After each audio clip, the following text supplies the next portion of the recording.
God is good all the time, and all the time God is good. We are living in a crazy world, and I see a lot of my youth are suffering.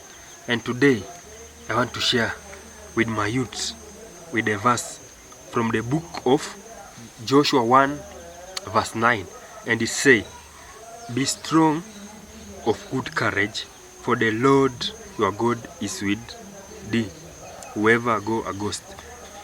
Preach God's presence, remove fear.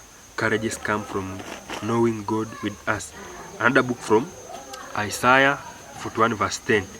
"Fear not, for whom I am with thee, I'll strengthen thee." Preach when strength fails, God supplies strength. Now, my advice to youth: use your time wisely. Tumia wakati wako vizuri to make your future bright. In this life, if you need to succeed, choose friends wenye wamefocus na maisha. Don't choose friends who will advise you not to work hard, will involve you to drugs, will involve you to girls.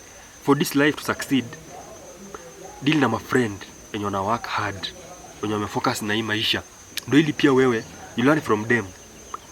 Important thing, choosing friend is very important. Number 3, avoid shortcut in life. For you to succeed, you need to work hard. Usitumie shortcut kwa hii maisha. Shortcut itakupeleka mahali popote. Work hard ndo important thing. When you work hard, your life will be nice, your life will be enjoyable. Lakini mambo ya shortcut hii, unakuwa mwizi, unaanza ukora, unaiba vitu ati ndili ufaulu, you will never make it, utauawa. Just don't use shortcut.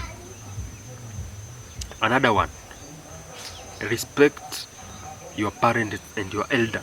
Anyone mwenye ni mkubwa kwako, muheshimu. Mzazi wako akikwambia fanya kitu, muheshimu, mtii.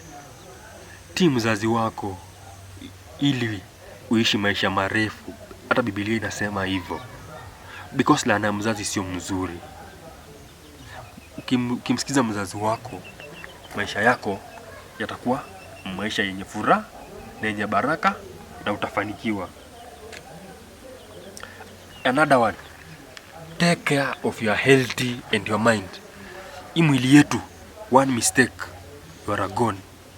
Love yourself, respect yourself. What I mean about that is that when I say take care of your body, I mean this. Achana na miadarati, because ukitumia miadarati itaharibu mwili yako. Jichunge. Another one, kama ni mpenda mwanamke mmoja, apende mwanaume mmoja, uko na wasichana wengi ama wanaume wengi, bado umedestroy your health. Unapata ugonjwa, you die. Your health is important in this life. Hiyo ndio nimekuwa nayo leo. Hope umepata word of encouragement. Simkuwe na siku poa, na God our bless.